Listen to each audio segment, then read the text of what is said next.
जय शनिदेव। दीदी, मैं औरंगाबाद महाराष्ट्र से शनि प्रसाद असलेकर।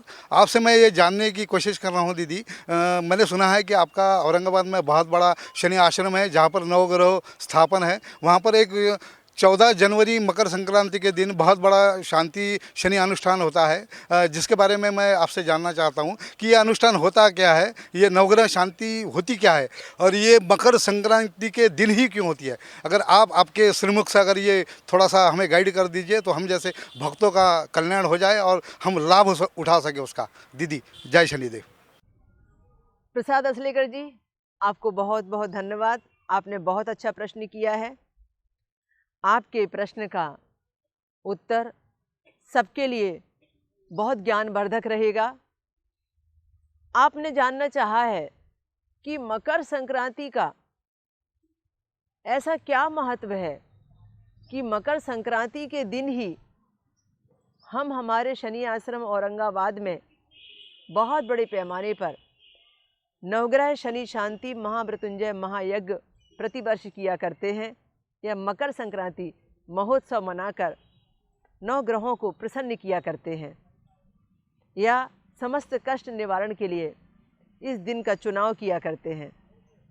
यह जानने योग्य बात है सभी दर्शकों के लिए कि वह भी इस दिन के महत्व को समझकर अपने बहुत सारे समस्या के समाधान इस दिन कर सकते हैं।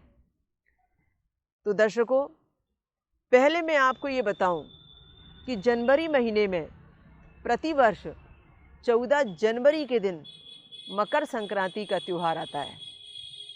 प्रतिवर्ष जनवरी महीने में जो 14 जनवरी के दिन मकर संक्रांति आती है, वह दिन अकाट्य है, अटल है, कभी बदलता नहीं। होली की तारीख बदल सकती है भक्तों, दशहरे की तारीख चेंज हो सकती है, दीपावली की तारीख बदल सकती है, ईद की भी तारीख बदल सकती है, रक्षाबंधन का दिन बदल सकता है। तमाम त्यौहार अपनी तारीख बदल सकते हैं, पर यह जो मकर संक्रांति का दिन है, यह 100 साल पहले भी 14 जनवरी को ही आया था और 100 साल बाद भी 14 जनवरी को ही आएगा। हाँ, वह बात अलग है कि मनाने वाले व्यक्ति, पंचांग के निर्माता व्यक्ति भारत के अलग अलग राज्यों में कोई 14 जनवरी को मनाता है, कोई 14 जनवरी के बाद 15 जनवरी को मनाता है, पर मुख्य मकर संक्रांति वहाँ से ही प्रारंभ होती है जब शनिदेव की मकर राशि में सूर्यदेव का प्रवेश हुआ करता है। और शनिदेव की मकर राशि में सूर्य का प्रवेश वर्ष में एक बार पूरे 14 जनवरी के दिन ही होता है, चाहे वो दोपहर में हो, शाम को हो या रात्रि में 7-8 बजे हो, पर होता तो वो 14 जनवरी को ही प्रवेश है। इसलिए उत्सव तो उसी दिन का प्रारंभ हो जाता है।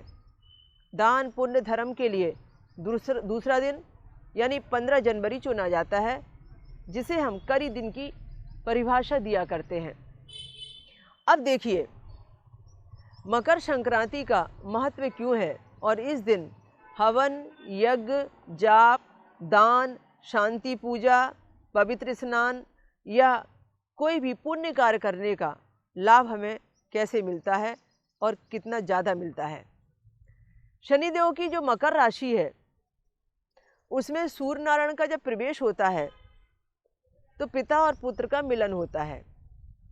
यह मैं वैज्ञानिक रूप से कहूँ तो दो महाशक्तियों का मिलन होता है। एक न्यायकारी शक्ति है, एक यश कीर्ति पर प्रतिष्ठा देने वाली शक्ति है। सूर्य नारायण जिनका स्थान वैष्णव धर्म के अनुसार कहें तो पंच देवताओं में प्रमुख रहा है। हमारे वैष्णव धर्म के निर्माताओं ने या वैष्णव धर्म बनाने वालों ने, याद रखिए मैं शब्द इस्तेमाल कर रही हूँ वैष्णव धर्म बनाने वालों ने, मैं यहाँ पर वेदों के अनुसार बात नहीं कर रही हूँ क्योंकि ये विषय वेद से अलग है। तो जिन्होंने वैष्णव धर्म का निर्माण किया या कलयुग लगने के बाद जो वैष्णव धर्म का निर्माण हुआ, तो वैष्णव धर्म के निर्माताओं ने 5 देवताओं को पंच देवता कहा। उन पंच देवताओं में गणेश जी की आराधना प्रथम, द्वितीय ओंकार महादेव या जिसे हम कहते हैं देवों के देव महादेव शिव जी की उपासना, तृतीय सूर्य नारायण की उपासना। सूर्य नारायण की उपासना के माध्यम से यहाँ छुपे हैं पूरे नवग्रह देवता, क्योंकि हम सूर्य को 9 ग्रहों में पितामह की उपाधि देते हैं, सर्वश्रेष्ठ बुजुर्ग की उपाधि देते हैं, पालनहार की उपाधि देते हैं, आत्मा कारक ग्रह बताते हैं। तो आत्मा और परमात्मा का संबंध यहाँ से बनाते हैं। इसलिए सूर्य देवता के माध्यम से हम सूर्य देवता से रोशनी पाने वाले, उनसे तेज पाने वाले, उनके चारों तरफ भ्रमण करने वाले सभी ग्रहों को एक साथ ले लेते हैं पंचदेवताओं के अंतर्गत। इसके बाद में भगवान विष्णु का स्थान आता है पंचदेवताओं के अंतर्गत। आप भगवान विष्णु को माने या किसी और ग्रंथों के अनुसार भगवान विष्णु के अवतारों को माने, पर हैं तो वो भगवान विष्णु ही, चाहे आप किसी भी रूप में उनकी आराधना करें। फिर 5वें स्थान पर देवियाँ आती हैं, जिनकी आराधना हम शक्ति आराधना के रूप में करते हैं। लोग अलग अलग उनका नाम रख सकते हैं। आप लक्ष्मी रूप में, दुर्गा रूप में, काली रूप में, आप अन्नपूर्णा रूप में, किसी भी रूप में उनकी आराधना कर लीजिए, पर वो शक्ति की आराधना होती है। तो ये जो 5 देवता हैं या पंच देवता हैं, ये मकर संक्रांति के देवता हैं, यानी मकर संक्रांति पर सूर्य नारायण प्रमुख देवता बन जाते हैं।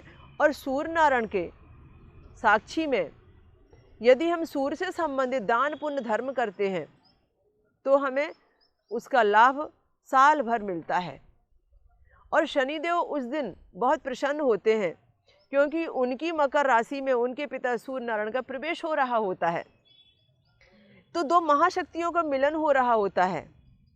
शनिदेव जो न्यायकारी हैं, शनिदेव जो धीर गंभीर शांति स्वरूप है, शनिदेव जो आध्यात्म प्रणेता कहे जाते हैं, जो व्यापार धीश कहे जाते हैं, जो आरोग्य दाता कहे जाते हैं, जो आयु विधाता कहे जाते हैं, उनकी खुद की मकर राशि में उनके पिता सूर्य नारायण जो यश कीर्ति पद प्रतिष्ठा देने वाले हैं, जब प्रवेश करते हैं तो दोनों शक्तियाँ सबको वो दे सकती हैं जो लेना चाहता है। जो उसके महत्व को जानकर उसका उपयोग करता है तो वो सब पा सकता है जो इन दोनों के पास में है, जो ये झोलियाँ भरकर देने के लिए आए होते हैं। पर जो जागत है सो पावत है, जो सोवत है सो खोवत है। तो इस दिन यदि हम यज्ञ करें, हाँ मैं बात कर रही हूँ यज्ञ की, हवन की, अनुष्ठान की, और अनुष्ठान के माध्यम से शांति पूजा की, जो वैदिक है। तो वैदिक तौर पर जब हम हवन यज्ञ अनुष्ठान करते हैं, बाकायदा 9 ग्रहों की समिधाएँ लाते हैं, बाकायदा पृथ्वी पर अग्नि का वास देखकर हम बढ़िया मुहूर्त के अनुसार में 9 ग्रहों के मंत्रों से, पंच देवताओं के मंत्रों से हम इस सृष्टि के संचालक परमात्मा को याद करते हुए परमार्थ जब यह हम हवन करते हैं तो अति शीघ्र इसका लाभ मिलता है। क्योंकि हवन से ज़्यादा महत्वशाली और परमार्थ के लिए किया जाने वाला उपाय प्रयोग कभी दूसरा नहीं रहा। इसलिए इस दिन शांति पूजा, हवन, अनुष्ठान किए जाने चाहिए। हम भी करते हैं। मकर संक्रांति पर पूरी फैमिली पूजा शनि आश्रम औरंगाबाद महाराष्ट्र में इसीलिए नवग्रह शनि शांति के नाम से की जाती है कि जिनको अपने छोटे घरों में, फ्लैट में, या जिनको किसी कारणवश अलग से पूजा कराने के लिए अवसर नहीं मिल पाता है, वे पूरे परिवार के साथ में नवग्रह शांति कराकर परमात्मा को धन्यवाद देते हैं, उन्होंने जो हमें दिया है, और परमार्थ इस हवन यज्ञ अनुष्ठान के माध्यम से अपना संचित पुण्य इकट्ठा करते हैं, जिससे सारी स्थितियाँ जो प्रतिकूल होती हैं वो उनके अनुकूल बन जाती हैं। इसी कारण हम ये सब मकर संक्रांति के दिन ही किया करते हैं।